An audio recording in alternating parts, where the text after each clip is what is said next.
Hey, what is up, everybody? This is your boy, AJ Tripp, and welcome to the reaction of Super Bowl 54. The Chiefs toppling the 49ers 31-20. Really interesting game here. I thought this game was sort of what you would have thought. You know, it kind of the first half it was almost a little bit of filling out process, a couple touchdowns, some field goals. We had a 10-10 tie at halftime. And then they came out in the second half, the 49ers got a lead and took a lead on them. And Chiefs got down behind again. But then here we go. We got the real, the real deal out of it. Let's hear what Andy Reid got to say. Well, they were pretty good. They were pretty good. Andy, you talked about a lot of things in your career. This is, as you know, Super Bowls define, like it or not, it defines careers. How do you? Listen, it's humbling. The whole thing's humbling. Very fortunate to be doing what I'm doing. I've loved every minute of it, even without the Super Bowls. I loved every minute of it. But this is great. I mean, this is phenomenal. I'm so proud of our guys and the coaches, man. They put all the work in. It's hard to believe that close to getting to the game last year, and then 7 minutes to go this year. Maybe not. Darn, you're in a tough profession. Didn't that ever dawn on you? Yeah, no, that's it didn't. I mean, I love doing what I'm doing. I know that. I get excited. I'd really be excited if this Randy Moss guy over here would send his son over to us. I mean, that'd be a great. I just asked, Coach, do you have proof? If you do, no, it was great to see you as a dad. That's what was great, man. I was there when you were a rookie, and we couldn't stop you when we were a great man. This guy is unbelievable. I mean, unbelievable. Now you got a son, and you're a great dad, man. I love that. Coach, this moment is not about me. You know, it's about you bringing that trophy home, man. As the little bit of history me and you had a couple years back, man, I always tell people about the utmost respect I have for you as a coach. I am very proud of you. The team loves you. The team fought behind you, Coach. You got that, man. I just want to say congratulations. It's not about me. It's about you. I appreciate it. I want to look here because the Gatorade was not red, but it was orange. So I don't see. It's not really a blemish on that field. It's a little early. Yeah. The first thing that was early tonight, right? Yeah, no, it was cold. It was a bit cold, but Steve was working. All day long. I'm a muscle keep them going, man. How about the Cougs? I mean, what a shout out to them with 30 down playing for us. I know. It's great. Yeah, no, it's beautiful. Thank you, Super Bowl champion. I appreciate it. Tammy. She's a Super Bowl champion. Celebrate with your family, and that means your Chiefs family, the Reid family, and needless to say, your Kansas City family. Couple months on Beach Road, you'll be fine. That's right. Johnny Bahama shirts on me. Okay. I appreciate it. Congratulations. Love you, Tammy. Congratulations. Really tremendous. It don't come easy. And that's what I think everybody, all the people are very, very happy about. The Chiefs winning is Andy Reid. He seems to be a genuinely great guy in the National Football League, and here he is now, Super Bowl champions, and that's awesome. That's very, very awesome. And they're showing it on the screen, and I was talking about it before I went to the audio. Just the comeback, the way they came back again. 49ers go up 20-10, and then just let me make sure 20-10, and then just 3 straight touchdowns to end the game. Just amazing. It's amazing what that quarterback can do. It's amazing what that team can do. That's going to be the legacy for Kansas City. I mean, they've got one, and if hopefully if nothing bad happens in 15 years, if they don't have, if they don't go on the run that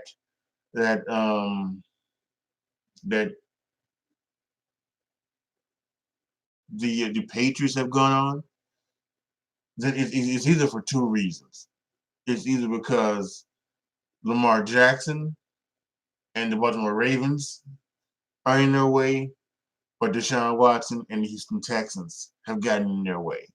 And I don't think that's gonna happen. I really don't. I think sure they may jump up and go to the Super Bowl every now and then, but I see right now this is the league of Patrick Mahomes and the Kansas City Chiefs, and so this is going to be amazing to watch over the next few years, and everybody just sit back, relax, and enjoy it. Hope that maybe your team can beat them, but just sit back, relax, and enjoy it. That's that man right there, Patrick Mahomes. I'm pointing as if you can see it, but he is something special. He really was, and he's the youngest quarterback to win an NFL MVP and a Super Bowl. 24 years old. Just incredible. Just incredible. And there are a lot of great things going on. And it's some fun stuff. So before we go down and we before we start breaking down the game a little bit, we'll go to the washroom real quick, and then we come back. We'll break down the game. Talk about some of the commercials. Talk about the halftime show, and then we'll be on our way out. But so give me a second here. I'm gonna the boys on ESPN talking to Terrell Suggs. I'll let you listen to that for a little bit. At the specialty position, you know what I mean? We had our hands full. But we knew we just got to get the ball in 15's hand and kind of let him do what he do. You know, Suggs, with you being able to come to this team halfway through the season, being a veteran, we heard all the reports coming from the younger guys, how they wanted to impress you. Take us through and talk to us about what this championship, this Super Bowl late in your career, knowing that you didn't start with this team. Tell us or talk to us about what this means to you. Man, it's special, man. And it shows you that God is good. You know what I mean? It was like the way my season started, it was kind of grim for me. I didn't know what was next, you know? And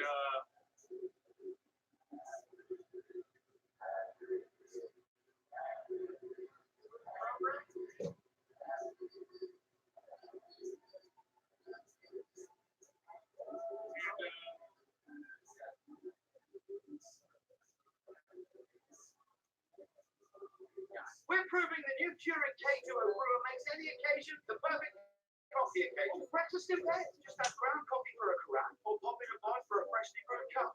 Exactly how I like my coffee. You've got your carafe, I've got my light roast with brewing and love.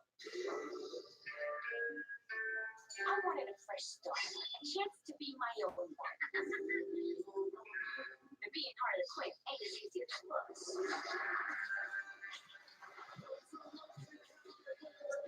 All right, I'm back.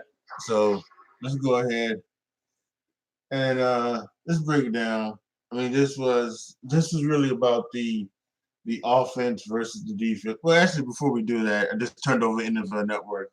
They've got everybody on there, Mahomes and Andy Reid and everybody. So let's listen to them real quick. The right way and get the Super Bowl championship and bring it back to Kansas City. Who's everyone here? I got my girlfriend Brittany, my little sister Mia, my mom Randy, and my 6'12" brother Jackson.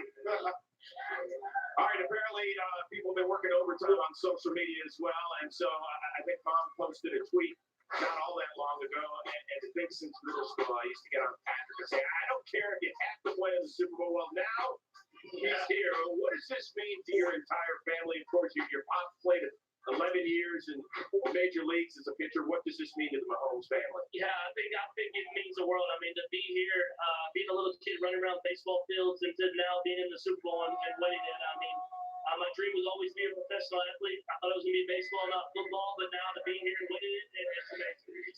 Coach, how are you able to stay so calm throughout the entire game? You're down, you never flinch, no facial expressions. I got a lot of confidence in the guys, man. I mean, we've been through a lot of these type of situations, and they've handled it. And so utmost confidence and great leadership here with on the offensive side, the Badger on the defensive side, along with Frank Clark and the guys. I mean, T. Sizzle, all those guys, phenomenal. So and great coaches. I've got crazy. Andy, Coaching you in the Pro Bowl. yes. Huh? Yes. Hey, Andy, you had so many people rooting for you, not only in Chiefs Kingdom, also in the city of Philadelphia, where you started your head coaching career. What does it mean to see the Eagles tweet out afterward?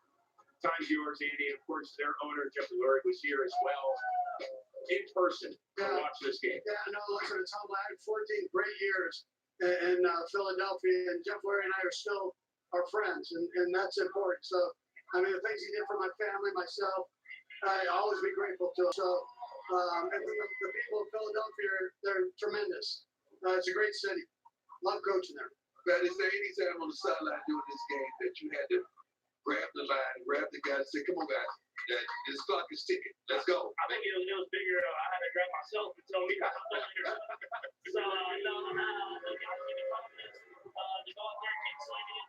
Obviously, didn't have the third quarter that I wanted, but I knew if I kept fighting, I knew the defense was going to get stops. And so, I mean, it's amazing. It really is. To be in that situation, down 10 with like 7 minutes left, and to find a way to get a win, that's amazing.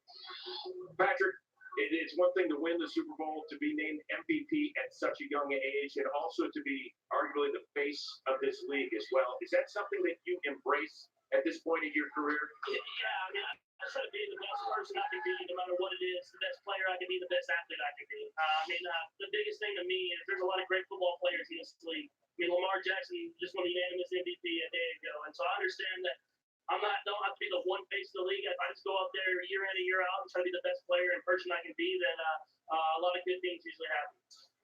Now, you have a clutch gene. I've been watching you obviously for a long time, going way back to high school at Texas Tech. You know, of course, I'm a TCU guy, so you broke our hearts sometimes. But there was something about you when you threw that second pick. What went through your mind? Because you didn't flinch at that time. You came right back down. You started slinging it. Yeah, I kind of joke around about it sometimes, but I think I was kind of blessed to be in the Big 12 where you had to go and score, and if you threw an interception, you got the ball back and try to go score again. And so I've kind of had that mindset of no matter what happens the last play, just to focus on the next play. I think Coach Eric Bieniemy is big on that. He always says the most important play is the next play, and he preaches that to the offense. And so I think having people around me and having the coaches I've had around me that instilled this confidence, that I focus on the next play no matter what I did the previous play. Coach Reed, I know this is a long time coming, but you got to promise us that you could really enjoy this. I mean, don't turn the page and be on to the draft and all that. You got to really I give him like 3 days. He's gonna be in there. 3 days. I'm going to get the biggest cheeseburger you've ever seen. The biggest one. And then might be a double. Listen, I'm going to step back for a little bit. And we'll get back in. We need another one. Yes, sir. Yes, sir. Andy, but first of all, listen to this.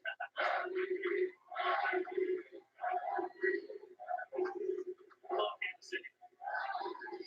What is that party going to be like over the next few weeks? Andy?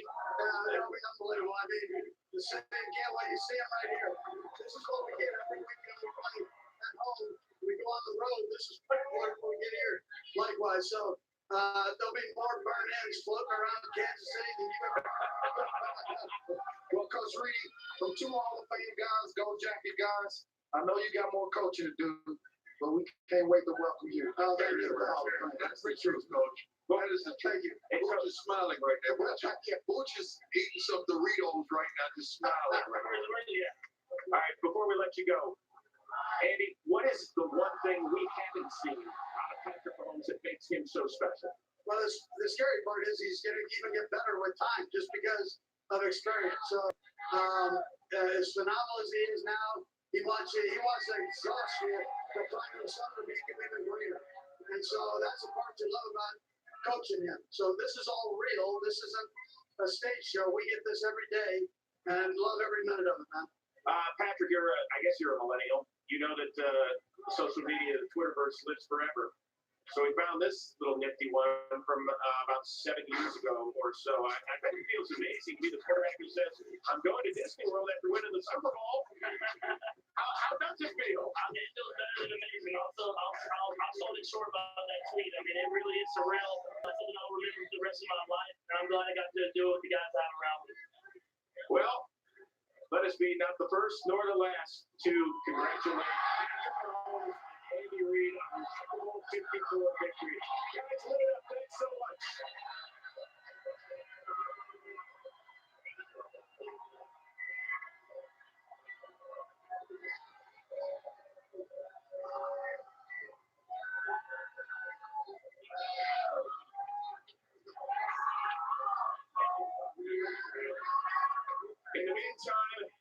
is a losing side here. San Francisco 49ers had to double.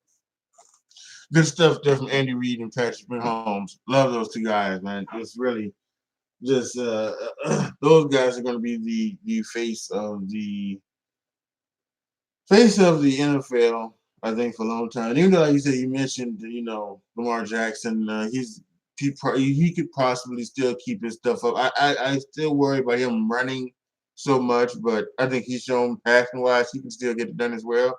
He had over 36 passing touchdowns. He led the league this year. So, it is what it is. But to the game effect, I think it was done with the best offense against the best defense, right? And you kind of saw that for a little bit. You saw how the offense of Kansas City was being held back behind the defense of San Francisco. And the offense, listen, the offense of San Francisco, they've been running the ball very well this playoffs, and they did their job. They ran the ball, but it wasn't necessarily as dominant as they had been. Jimmy Garoppolo had to pass the ball, and he passed the ball very well this game. He did. At one point, he was, he was like 15 of 18 with only 2 incompletions and 1 interception. Being the incompletions. Being the 3 misses. So and he had played. He had passed the ball very well. And I kind of think that maybe they did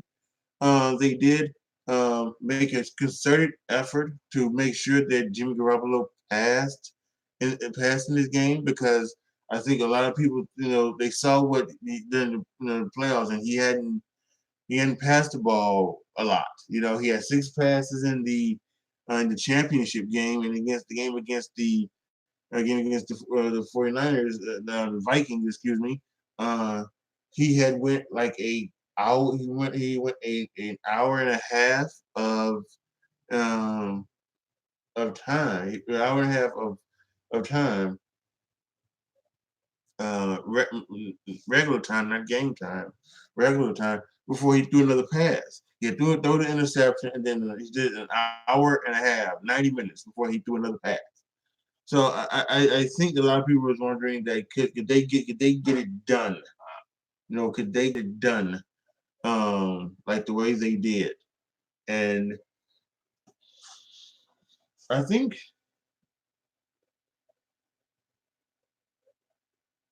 I don't think you can blame Jimmy Garoppolo for this loss. I don't think you can. I don't think you can blame Kyle Shanahan. What this was just. This was just Patrick Mahomes being Patrick Mahomes, getting down by 10 and making a comeback. So you can't blame anybody on the 49ers, I don't think. But, we live in this world, and I'll wake up in the morning and watch First Take, and, Stephen A. Wood, he'll be talking about that, 49ers lost because Jimmy Garoppolo and something like that. So this is how it is. But I thought they had an okay. I thought they had an okay shot at it tonight. I really did. I really do think that Steve Young was talking about maybe like the play of the game was that there was a pass. I think there was a couple actually plays of the game that that you had to go back to. You have to go back to the end of the first half, where they had all their timeouts, and they really didn't really try to go for it. And Torrey Smith, former NFL player, he made a statement about that. He doesn't trust.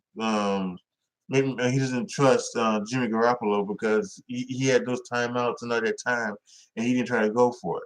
Now there was that pass down the sidelines that uh, Kittle caught, but it was done by pass interference. And this reminded me of the thing a couple of weeks ago with in New Orleans with the Vikings and the Saints. It was almost the same play where it was almost just like he stuck his hand out and then went up and got the ball. and and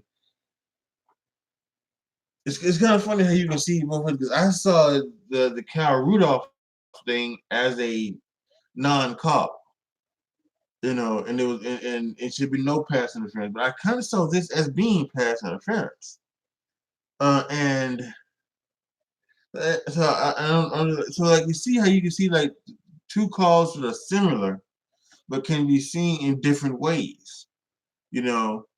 And maybe I saw it because it was a loud pass, it was a fade, and Cal Rudolph, 6'4", 6'5", is jumping over a 5'10" cornerback. And but right here, it was basically almost a thing where he pushed him so that he could go and grab it.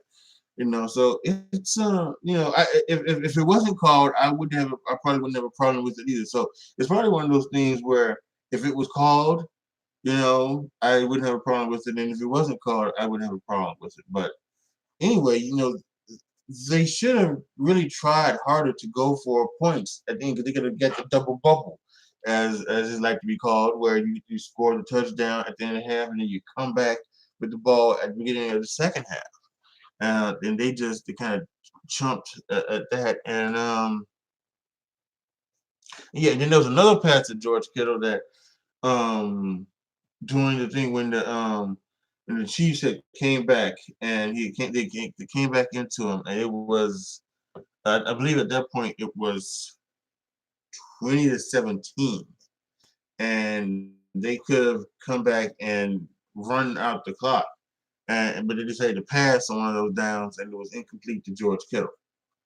And I think that was the thing too, because I was kind of expecting 49ers to say, okay, we're just gonna run, run, run. We're gonna run, run. We've been doing it all day, all postseason. So let's just run, run, run. And that didn't happen either. So they did pass, and they had to end it early.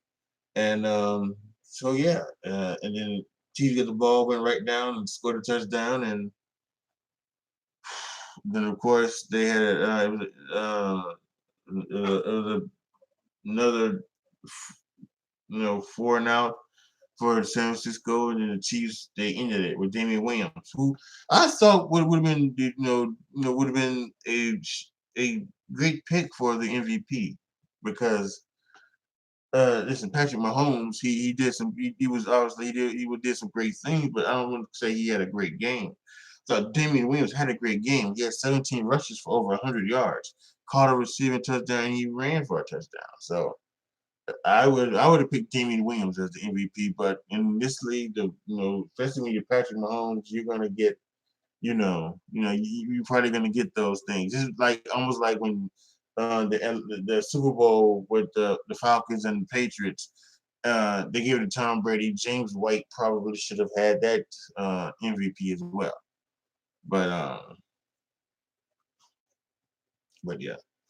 So yeah, this was a fun Super Bowl. This was great to watch.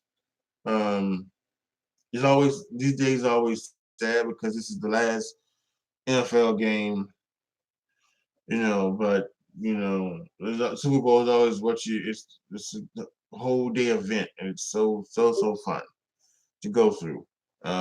We do have the XFL coming up, and hopefully this XFL will be better than the AAF, and it will last through the season. So, and we'll have some football on the weekends. So, yeah, that was good. Let's see. Let's talk about the Super Bowl commercials. Uh, the ones I written down that I liked was it was very very early. They showed a progressive commercial where they was at a Portobello's, and it was the two stars of the progressive commercials, Flo and Jamie, but they were somebody else in these commercials where they were like this restaurant, being this restaurant. So I like that one. I like the one where it's the new Jake from State Farm, where it's a brother now, and he asked the original Jake from State Farm, "Hey, I was asking what you earned." He goes, "Yes." Like that one was a cool one. The NFL 100 commercial was, was really really good, and ending with Virginia McCaskey giving the kid the ball, and then having the kid and had all the kids run out onto the field and give the ball to the official. I thought that was a great one. The MC Hammer Cheetos commercial, I like that one as well. The John Cena Jimmy Fallon Michelob Ultra commercial, that was pretty good. Then the Alexa commercial with Portia de Rossi and Ellen, where they go back in time and ask, what would this do with Alexa? What do people do without Alexa? So that one was good. The Disney Plus teasing all of the Marvel shows. Honestly, I like that one being a Marvel guy. The Procter and Gamble commercial with all of their products, like into one commercial. I like that one too. Um, and then the Jeep Groundhog Day commercial with Bill Murray. I think that one was good too. I enjoyed that one as well.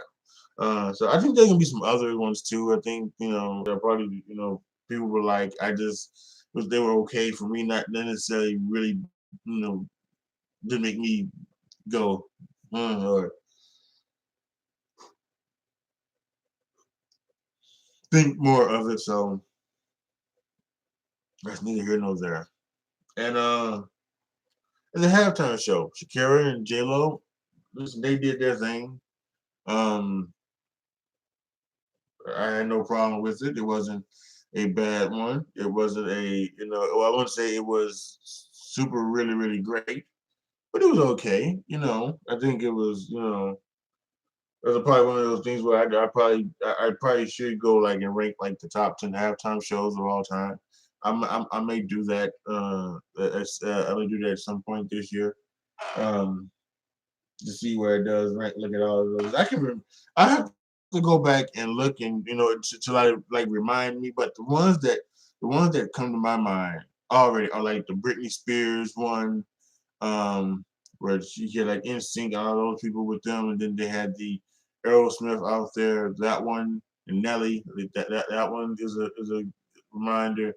Um, the Beyonce one is one that jumps to my mind. Justin Timberlake's one. People that didn't like the Justin Timberlake one are insane. Are insane. I don't know what those are. That one was really really good. Um, so yeah, I have to go back and see. I think the best one probably all the time was probably the Michael Jackson one. That's probably the best one of all time. So um, yeah. So yeah, it was all good. Great show. All together today has been fantastic. Showing you why the NFL is king, because no other thing can match this. Can go all day when you watch the NFL Network and ESPN and Fox their pregame shows all day, and sit back and the thing that comes close would be WrestleMania. You get that WrestleMania feeling with WWE, but even that does not compare to the NFL and the Super Bowl. Especially over the last decade. Because over the last decade, you have come away feeling really really fun. About the Super Bowl. Whether the team you were rooting for won or lost, you've come away thinking, "Oh, that was a really good game. Really enjoyed sitting down and watching that." Even last year's, with it being even kind of a low scoring game, you go, that was really really cool. You don't get that all the time with WrestleMania. But yeah, this was totally totally fantastic. So once again, congratulations to the Kansas City Chiefs, winners of Super Bowl 54 and the 100th season of the National Football League. Post your comments down below. Tell me what you guys think. Tell me what you guys thought of this Super Bowl. Let me know what you thought of the commercials, the halftime show. All in all, what did you think about this year's Super Bowl? Post it all down in the comment section. Like the video, share the video, subscribe to the channel. And as always, thank you guys so much for watching. This is your boy, AJ Tripp, signing off. As always, be good to each other, y'all. Be careful out there. and I am out.